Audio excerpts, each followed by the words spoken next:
जय श्री राधे। राधे राधे।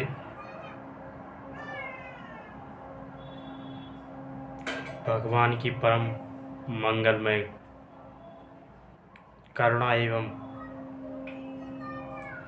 भक्त वांछित कल्प तरु श्री तड़िदित विनिंदित पीताम्बरधारी श्री बालकृष्ण भगवान की प्रतिमयी बांगमयी मूर्ति श्रीमद् भागवत महापुराण को प्रणाम करता हूँ। सभी भक्त एवं श्रोतागणों को भी मैं प्रणाम करता हूँ। जो यहाँ पर पधारे हुए सभी श्रोता एवं भक्तगण, उनको विनम्रता पूर्वक मैं प्रणाम करता हूँ व्यासपीठ से। कि मंगलम भगवान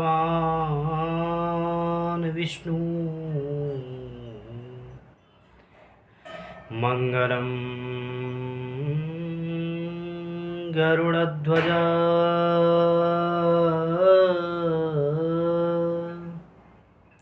मंगलम पुंडरीकाक्ष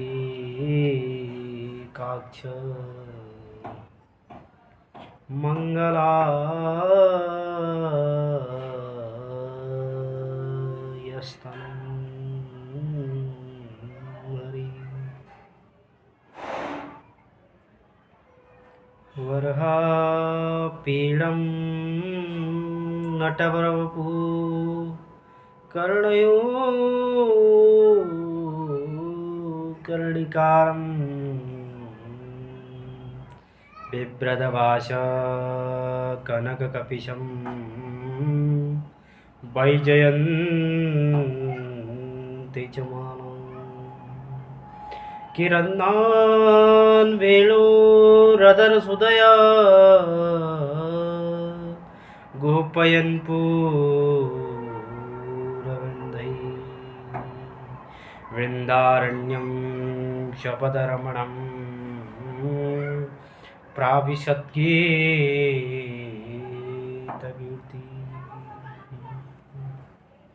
राधे राधे। तो भगवान को पाने की इच्छा श्रीमद् भागवत महापुराण।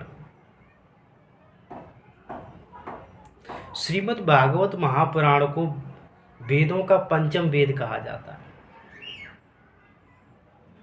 4 वेदों का फल जब मिश्रित नहीं हुआ था तो तब ही श्रीमद् भागवत महापुराण की रचना की महर्षि वेदव्यास।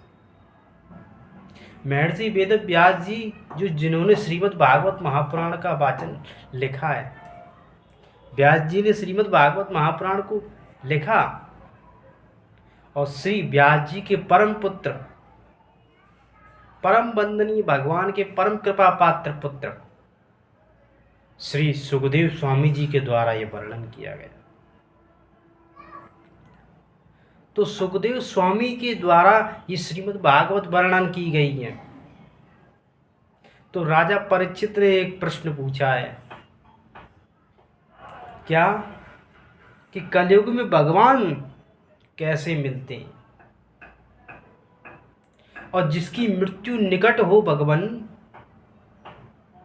हे सुखदेव महाराज, उसको भगवान की कैसे पूजा अर्चन की जाए, वो भगवान का परम भक्त कैसे बन पाएगा। और तो और अगर किसी मुनि, किसी पाप, किसी कर्मचारी या दुराचारी,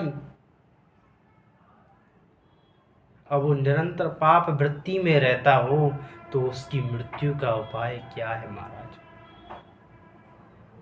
सुखदेव स्वामी कहने लगे, हे राजन, बहुत सुंदर प्रश्न पूछा है आपने। क्योंकि भगवान की जो भक्ति होती है वो अन्यता ममता विष्णु, अन्यता नहीं, अन्य रूपों से की जाने वाली विष्णु भक्ति होती है। कोई मन की मलिनता को मिटाने के लिए ठाकुर जी की प्रार्थना करता है, कोई मन की चंचलता को मिटाने के लिए ठाकुर जी से प्रार्थना करता है, और कोई सुख समृद्धि शांति लाने के लिए ठाकुर जी से प्रार्थना करता है। लेकिन परम वंदनीय और परम कर्तव्यवान वही व्यक्ति है जो अपना तन, धन, मन और संपूर्ण शरीर की इंद्रियों को ठाकुर जी के चरणों में समर्पित कर दे। यही सबसे बड़ा धर्म है। तो परमात्मा किसी के अधीन नहीं है सुखदेव।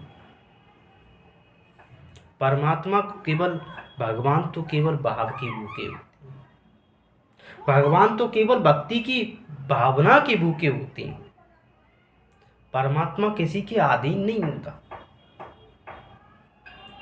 ज्ञानी भगवान को केवल ज्ञान ही दे सकता है, भक्ति नहीं दे सकता।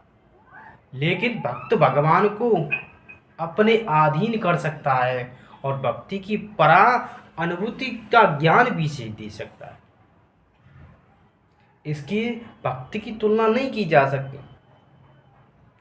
और जिस ज्ञान, अगर हमारे पास ज्ञान है और ज्ञान में यदि भक्ति ना हो, प्रेम ना हो, अनुराग ना हो, वैराग्य ना हो और ज्ञान की समझने की चंचलता भाव ना हो, तो वह ज्ञान ज्ञान नहीं होना था।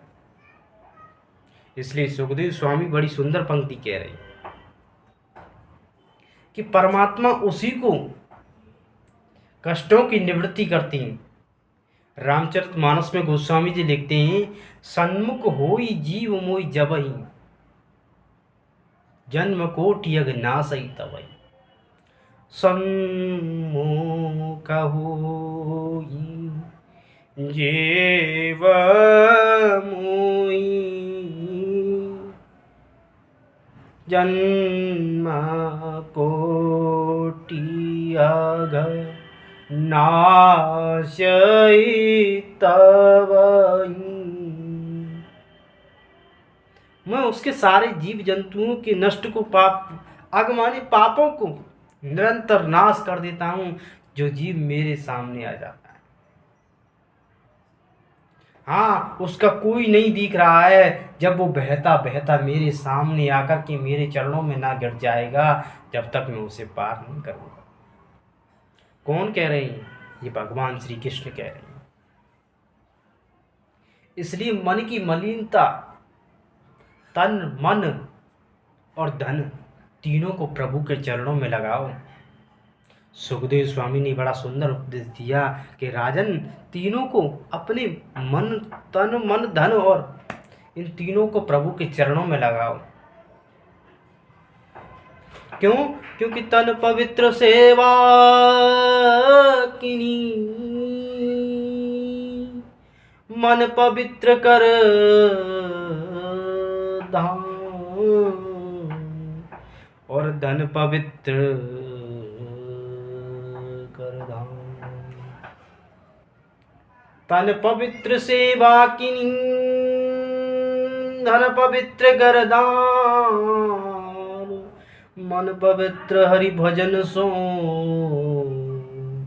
होत त्रिविध कल्याण। ये तीन कल्याण होंगे। तब कैसे? तन से बुजुर्गों की सेवा, यही सबसे बड़ी सेवा है। माता पिताओं की सेवा, अपने अपनी माता पिता की सेवा, भाई बंधुओं की सेवा, चाचा ताऊ भ्राता भाता सबकी सेवा, ये तन की सेवा है। और मन की सेवा, मन की सेवा को मिटाने के लिए, मन की मलिनता को दूर करने के लिए हरि भजन करना चाहिए। कि हरि व्यापक सर्वत्र समान, प्रेम से प्रकट हुई में जान। हरि का गुणगान, हरि का चिंतन, हरि का भाव, यह सबसे बड़ी सेवा। तो सुखदेव स्वामी कहते हैं, राजन, तुमने सबको सुना, क्योंकि श्रीमद् भागवत ही एक ऐसा कल्पवृक्ष है जो तुम्हें 7 दिन में मुक्ति का द्वार खोलती है। 7 दिन में भगवान विष्णु के तुम्हें पार्षद लेने आ जाएंगे। श्रीमद् भागवतम शास्त्रम प्रोक्ते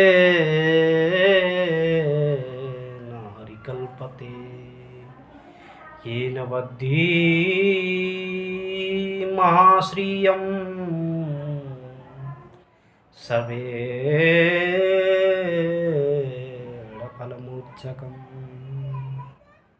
श्रीमद् भागवत एक ऐसा फल है जिससे श्रवण मात्र से ही तुम्हारे मुख छू जाएंगे। श्रवण मात्र से ही सारे फल कर्म, तुम्हारे जितने भी पाप हैं वो सब धुल जाएंगे केवल श्रीमद् भागवत की कथा सुनने से।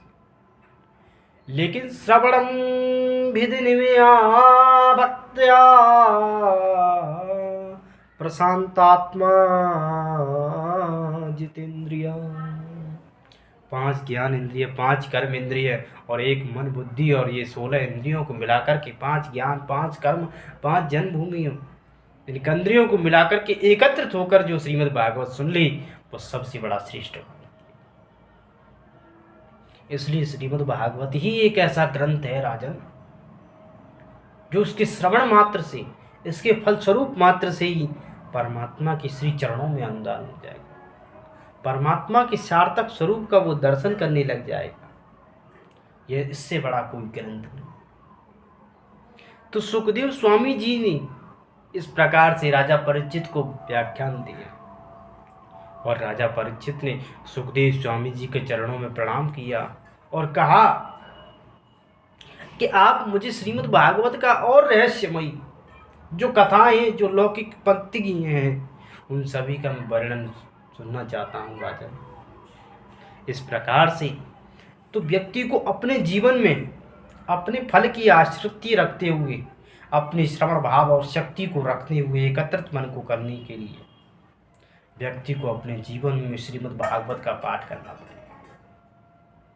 श्रीमद् भागवत एक ऐसा फलस्वरूप ग्रंथ है जिसको श्रवण मात्र से सारे फल मोक्ष हो जाते हैं। इसलिए पाप कर्म करते हुए भी व्यक्ति को श्रीमद् भागवत अगर श्रवण कराई जाए तो वह भी मुक्ति के द्वार को खोल देता है। इसलिए अपने जीवन में सत्कर्म करो, असत्यात् परो धर्मा, असत्य कर्म मत करिए। इसलिए मेरा आपसे निवेदन यही है कि अपने जीवन में सत्कर्म करो। जय श्री राधे राधे राधे। मैं आप ठाकुर जी से प्रार्थना करता हूँ और आप सभी का वंदन करता हूँ। जय श्री राधे, जय श्री राधे।